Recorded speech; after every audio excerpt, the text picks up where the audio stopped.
Hello my dear friends, स्वागत है आप सभी लोगों का हाई कप क्लासेज में। आज की जो टॉपिक है वो पेनक्रियाज है। यहाँ पर पेनक्रियाज का स्ट्रक्चर बनाया गया है। ये क्या है आपका पेनक्रियाज है। ये जो पाइप आपको दिख रहा है ये पाइप क्या है, पेनक्रियाटिक डक्ट है। और ये वाला जो पार्ट्स दिख रहा है आपको ब्लैक वाला, ये डुओडेनम है। ठीक है, अब हम देखते हैं पेनक्रियाज के बारे में। ध्यान दीजिएगा, it is the second largest gland of the body. यह दूसरा सबसे लार्जेस्ट ग्लैंड है। पहला कौन होता है, पहला लीवर है, तो दूसरा कौन है, पेनक्रियाज है। ठीक है, it is a mixed gland. यह एक मिक्स्ड ग्लैंड है। मिक्स्ड ग्लैंड क्यों है, क्योंकि इसके अंदर एक्सोक्राइन पार्ट और एंडोक्राइन पार्ट दोनों होते हैं। ठीक है, अब एक्सोक्राइन पार्ट सेक्रेट एंजाइम, जो एक्सोक्राइन पार्ट होता है वो एंजाइम को सेक्रेट करता है और एंडोक्राइन पार्ट हार्मोन्स को सेक्रेट करता है। ठीक है, एक्सोक्राइन पार्ट जो होता है वो एंजाइम को सेक्रेट करता है और एंडोक्राइन पार्ट हार्मोन्स को सेक्रेट करता है। ठीक, अब हम ये देखते हैं pancreas lies beneath the stomach, यानी स्टमक के जस्ट नीचे पाया जाता है पेनक्रियाज। पेनक्रियाज कहाँ पाया जाता है, तो स्टमक के जस्ट नीचे। ठीक है, अब हम वन बाय वन देखते हैं। पहले हम एक्सोक्राइन देख लेते हैं, उसके बाद एंडोक्राइन देखेंगे। तो एक्सोक्राइन पेनक्रियाज, एक्सोक्राइन पेनक्रियाज क्या होता है, exocrine region of pancreas secrete digestive enzymes. जो एक्सोक्राइन पार्ट्स होता है वो एंजाइम को सेक्रेट करता है।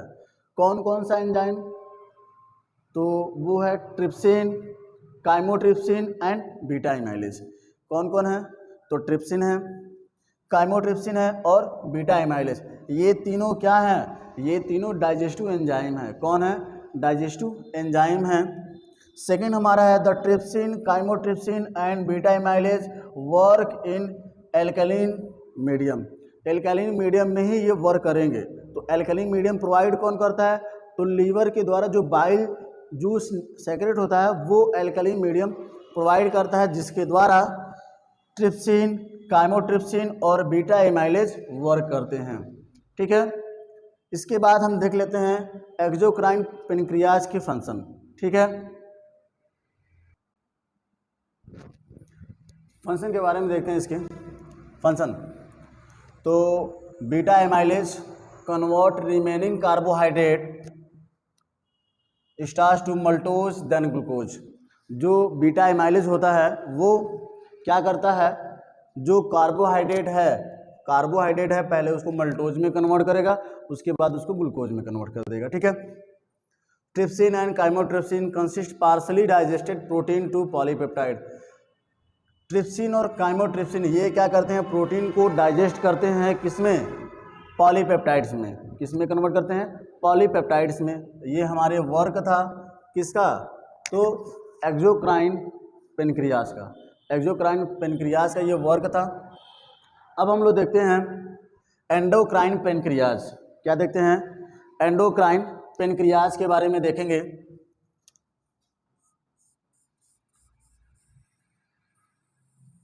ये आपको दिख रहा होगा एंडोक्राइन पेनक्रियाज। ठीक है, एंडोक्राइन पेनक्रियाज ये क्या होता है, consist of clusters of cells known as pancreatic islet और आइसलेट ऑफ लॉन्गरहेंस। ठीक है, ये क्या करते हैं, कंसिस्ट करते हैं क्लस्टर्स ऑफ सेल्स। ठीक है, जिसे हम लोग क्या बोलते हैं, पेनक्रियाटिक आइसलेट बोलते हैं। अब ये 4 टाइप के होते हैं। कितने टाइप के होते हैं, 4 टाइप के होते हैं। देखिएगा ध्यान से, 4 टाइप ऑफ सेल्स। जो पेनक्रियाटिक आइसलेट हैं वो 4 टाइप के होते हैं। पहला होता है अल्फा सेल, दूसरा होता है बीटा सेल, तीसरा होता है डेल्टा सेल और चौथा होता है एफ सेल या पीपी सेल। पीपी मतलब पॉलीपेप्टाइड सेल। ठीक है, अल्फा सेल जो होता है वह 20% प्रेजेंट होता है एंडोक्राइन पार्ट्स में, पेनक्रियाज में। एंडोक्राइन पेनक्रियाज में 20% होता है, 75% बीटा सेल होता है, 4% डेल्टा सेल होता है और 1% जो होता है एफ सेल होता है। ठीक है, अब हम देख लेते हैं कि इससे क्या सेक्रेट होता है। तो अल्फा सेल से ध्यान दीजिएगा, अल्फा सेल से ग्लूकागॉन सेक्रेट होता है। क्या सेक्रेट होता है? ग्लूकागॉन सेक्रेट होता है। बीटा सेल से इंसुलिन सेक्रेट होता है। डेल्टा सेल से सोमैटोस्टैटिन या growth hormones releasing inhibiting growth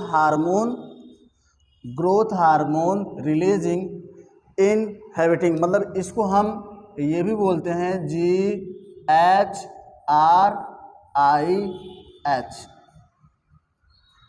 GHRIH का मतलब होता है growth hormone releasing inhibiting hormones. ठीक है, ये 4% पाए जाते हैं और 1% होता है पॉलीपेप्टाइड। कितना होता है? 1% होता है पॉलीपेप्टाइड्स। अब हम इसको वन बाय वन इसके फंक्शंस इसके बारे में देखेंगे। तो सबसे पहले हम स्टार्ट करते हैं इंसुलिन से। क्यों करेंगे? क्योंकि इसकी मात्रा एंडोक्राइन पार्ट्स में ज़्यादा है। तो सबसे पहले स्टार्ट करते हैं इंसुलिन से, और ये हमारे बॉडी के लिए काफ़ी इम्पॉर्टेंट होता है। ठीक है, इसके बारे में हम लोग देखते हैं। Now we will study about insulin.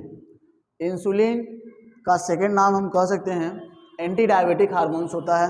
Anti diabetic का मतलब क्या होता है? इससे पहले हम लोग जान लेते हैं कि डायबिटिक का मतलब क्या होता है। डायबिटिक का मतलब होता है ब्लड में ग्लूकोज लेवल का इंक्रीज होना। ब्लड में ग्लूकोज लेवल का इंक्रीज होना, ये आपका क्या कहलाता है? डायबिटिक कहलाता है। लेकिन एंटी डायबिटिक का मतलब क्या होता है? ब्लड में ग्लूकोज लेवल को मेंटेन करना। ब्लड में ग्लूकोज लेवल को मेंटेन करना। अब हम देख लेते हैं इंसुलिन कहाँ से सेक्रेट होता है। तो insulin secreted by beta cell of pancreas. Pancreas के बीटा सेल से सेक्रेट होता है। और अभी हमने नीचे चार्ट भी बनाया था, वहाँ पे बीटा सेल 75% पाया जाता है। किसमें? पेनक्रियाज में। पेनक्रियाज में कितना पाया जाता है? तो 75% बीटा सेल पाया जाता है, जहाँ से सेक्रेट होता है क्या? इंसुलिन। फंक्शन देख लेते हैं। तो फंक्शन क्या है? Lowers rise blood glucose level, यानी जो ग्लूकोज लेवल बढ़ गया है उसको डाउन करता है, यानी लो करता है। कैसे करता है? Bye promoting storage of nutrients. जो न्यूट्रिएंट्स हमको हमारे बॉडी में, हमारे ब्लड में जो मौजूद है, उनका या तो स्टोरेज कराएगा या तो उसको यूटिलाइज कराएगा, जिससे ब्लड में ग्लूकोज की मात्रा कम हो जाती है और ग्लूकोज लेवल मेंटेन हो जाता है। जैसे अगर हम कोई भी फूड खा रहे हैं तो उससे हमको क्या मिलता है? एनर्जी मिलता है। कोई भी फूड खाते हैं हमको कार्बोहाइड्रेट, प्रोटीन, फैट्स यही मिलता है। और ये सब किस में टूटते हैं? तो ये सब ग्लूकोज में ही टूटते हैं। ठीक है, तो इंसुलिन क्या करता है? इन सब को स्टोरेज करता है। कार्बोहाइड्रेट, फैट या कार्बोहाइड्रेट, प्रोटीन या फैट्स का स्टोरेज करता है। अब कैसे करता है? हम यहाँ नीचे देख रहे हैं। Stimulate uptake and use of glucose by cell. ये क्या करता है? जो हमारे ब्लड में ग्लूकोज हैं पहले से जो मौजूद हैं, उसको सेल को क्या करता है? ये सेल को प्रमोट करता है ताकि अधिक से अधिक ग्लूकोज यूटिलाइज कर सकें। कौन? तो हमारे बॉडी के सेल, यानी हमारे बॉडी के सेल को ये प्रमोट करता है ताकि अधिक से अधिक ग्लूकोज को वह यूटिलाइज कर सकें, उसका यूज कर सकें अपने सेल के अंदर। ठीक है, दूसरा क्या है? कन्वर्ट ग्लूकोज टू ग्लाइकोजन, यानी इंसुलिन जो होता है ग्लूकोज को ग्लाइकोजन में कन्वर्ट करके स्टोर करता है लीवर में या हमारे बॉडी के जो स्किन्स हैं, मसल्स हैं, वहाँ पर। ठीक है, तो इस प्रोसेस को, कौन सा प्रोसेस? ग्लूकोज को ग्लाइकोजन में कन्वर्ट करना, इस प्रोसेस को कहते हैं ग्लाइकोजेनेसिस। क्या बोलते हैं? ग्लाइकोजेनेसिस। ध्यान रहे, ये नाम आपके लिए बहुत इंपॉर्टेंट है। जो ग्लाइकोजेनेसिस है ये आपके लिए बहुत इंपॉर्टेंट, क्योंकि एग्जाम में बहुविकल्पी में MCQ में कई बार पूछा गया है कि जो ग्लूकोज को ग्लाइकोजन में कन्वर्ट करता है उस प्रोसेस का क्या नाम है? तो उस प्रोसेस का नाम है क्या? ग्लाइकोजेनेसिस। ठीक है, नेक्स्ट हम देखते हैं synthesis and storage of protein in the body. Protein का सिंथेसिस करता है। ठीक है, सिंथेसिस करने के बाद उसको अमीनो एसिड में कन्वर्ट करता है और उसका स्टोरेज करता है। और इसका क्या करता है? स्टोरेज करता है लीवर में, मसल्स में, इनका स्टोरेज करता है। कौन? तो इंसुलिन जो होता है ये क्या करता है? ऐसे एंजाइम को बढ़ावा देता है, ऐसे एंजाइम को बढ़ावा देता है जो प्रोटीन को स्टोर करते हैं हमारे लिवर्स में, हमारे मसल्स में। और ऐसे एंजाइम को इनहिबिटेड मतलब रोकता है जो प्रोटीन को ग्लूकोज में कन्वर्ट करते हो। ऐसे एंजाइम को रोकता है जो प्रोटीन को ग्लूकोज में कन्वर्ट करते हो। ठीक है। नेक्स्ट हमारा है synthesis and storage of fats. अब ये क्या करता है, सिंथेसिस करता है फैट का और उसके बाद उसको स्टोरेज करता है। सिंथेसिस क्या होगा, तो ये फैटी एसिड और ग्लिसरॉल में कन्वर्ट होगा, फैटी एसिड और ग्लिसरॉल में कन्वर्ट होगा, जिसका स्टोरेज कहाँ होगा, लीवर में। और हमारे बॉडी के जो हमारी स्किन है उसके नीचे होता है एडिपोज टिश्यू, वहाँ पे ग्लिसरॉल या फैटी एसिड स्टोर होते हैं। ठीक है। तो वही काम यहाँ पर भी करता है। इंसुलिन क्या करता है, उन एंजाइम को बढ़ावा देता है जो फैट को स्टोर करते हो, जो फैट को स्टोर करते हो, और उन एंजाइम को रोकता है जो फैट को ग्लूकोज में कन्वर्ट करते हो। जो फैट को ग्लूकोज में कन्वर्ट करते हैं उनको रोकता है, और जो फैट का स्टोरेज करता है उन एंजाइम को बढ़ावा देते हैं। इस प्रकार से हमारे ब्लड में ग्लूकोज लेवल की मात्रा कम हो जाती है। ठीक है। अब हम शॉर्ट फॉर्म में देख लेते हैं।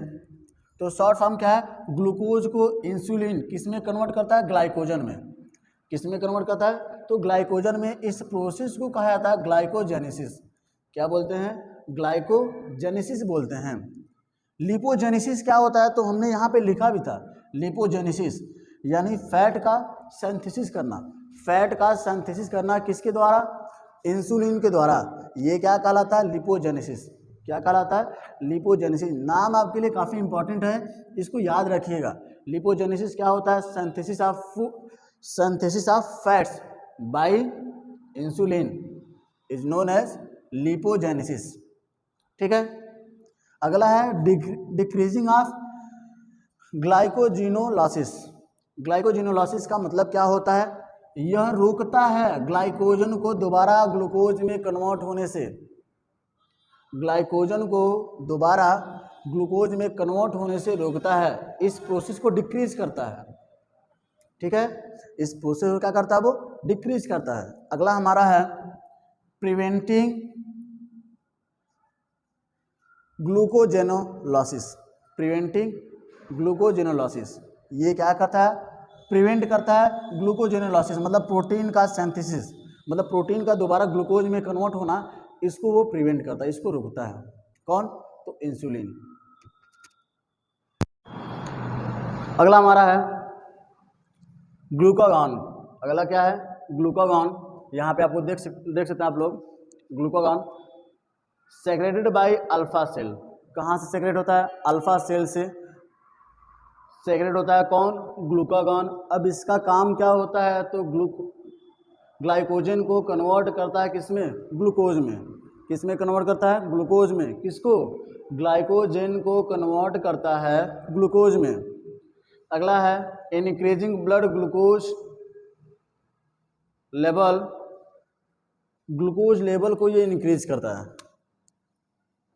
ग्लूकोज लेवल को ये क्या करता है, इंक्रीज करता है ब्लड में। ब्लड में ग्लूकोज लेवल को इंक्रीज करता है। ग्लाइकोजेनोलाइसिस। ग्लाइकोजेनोलाइसिस का मतलब हमने आपको बताया था, अभी पीछे ही बताया है कि ग्लाइकोजन को कन्वर्ट करना किसमें, ग्लूकोज में। ये प्रोसेस कहलाता है ग्लाइकोजेनोलाइसिस। ठीक है। अगला इसी में है लिपोजेनोलाइसिस। तो लिपोजेनोलाइसिस क्या होता है, फैट का सिंथेसिस करना। फैट का सिंथेसिस करना ये आपका कहलाता है लिपोजेनोलाइसिस। ये सारे प्रोसेस किसके प्रेजेंस में होते हैं, तो ग्लूकागॉन के प्रेजेंस में होते हैं। किसके प्रेजेंस में होते हैं, ग्लूकागॉन के प्रेजेंस में होते हैं। अब यहाँ पे हमने स्ट्रक्चर बनाया है, जब हमारे ब्लड में ग्लूकोज की मात्रा कम हो जाती है तो हमारा जो पेनक्रियाज होता है वो ग्लूकागॉन सेक्रेट करता है। क्या करता है, ग्लूकागॉन सेक्रेट करता है। और ग्लूकागॉन जो होता है वो ब्रेक डाउन करता है ग्लाइकोजन का। ग्लाइकोजन का जो हमारे लीवर में, हमारे एडिपोज टिश्यू में जो ग्लूकोज यानी ग्लाइकोजन के में जो कन्वर्ट होकर स्टोर हुए हैं उनको ब्रेक करता है किसमें, ग्लूकोज में। किसमें कन्वर्ट करता है, ग्लूकोज में। ये हमारा ग्लूकागॉन था। अब तीसरा हम लोग देखेंगे सोमैटोस्टैटिन। सोमैटोस्टैटिन या GHRIH, growth hormone releasing inhibiting hormones, इसका फुल फॉर्म होता है, ठीक है। Secreted by delta cell of pancreatic isolate. कहाँ से सेक्रेट होता है, तो डेल्टा सेल से सेक्रेट होता है। कौन, सोमैटोस्टैटिन। सोमैटोस्टैटिन जो होता है वो डेल्टा सेल से सेक्रेट होता है। अब ये क्या कार्य करता है, ये करता है अल्फा सेल, बीटा सेल और ग्रोथ हार्मोन, इन सब को नियंत्रित करता है। नियंत्रक, ये जो सोमैटोस्टैटिन जो है यह नियंत्रक का काम करता है, ठीक है। अल्फा सेल से इंसुलिन को जो सेक्रेट हो रहे हैं उनको नियंत्रित करता है, बीटा सेल से भी कि अधिक मात्रा में न निकल जाए या जितना रिक्वायरमेंट है बस उतना ही रिलीज हो, ठीक है। ग्रोथ हार्मोन को सेक्रेट नियंत्रित करता है ताकि ग्रोथ हार्मोन मतलब आवश्यकता से अधिक न सेक्रेट हो जाए। इसके बाद हमारा आता है पॉलीपेप्टाइड्स। तो पॉलीपेप्टाइड चौथा टाइप है, ठीक है। Secreted by F cell, secreted by F cell या इसे हम पीपी सेल भी बोलते हैं। क्या बोलते हैं, पीपी सेल भी बोलते हैं इसको, पीपी सेल भी बोलते हैं। Increasing the secretion of glucagon from alpha cell. ये क्या करता है, अल्फा सेल से ग्लूकागॉन के सेक्रेशन को इंक्रीज कर देता है, ठीक है। जो एफ सेल होता है यह ग्लूकागॉन जो सेक्रेशन होता है अल्फा सेल से इनको इंक्रीज कर देता है, ठीक है। आशा करते हैं ये वीडियो आप लोगों को पसंद आई होगी, अतः इसे ज़्यादा से ज़्यादा शेयर करिए, लाइक करिए एंड सब्सक्राइब करिए। Thank you.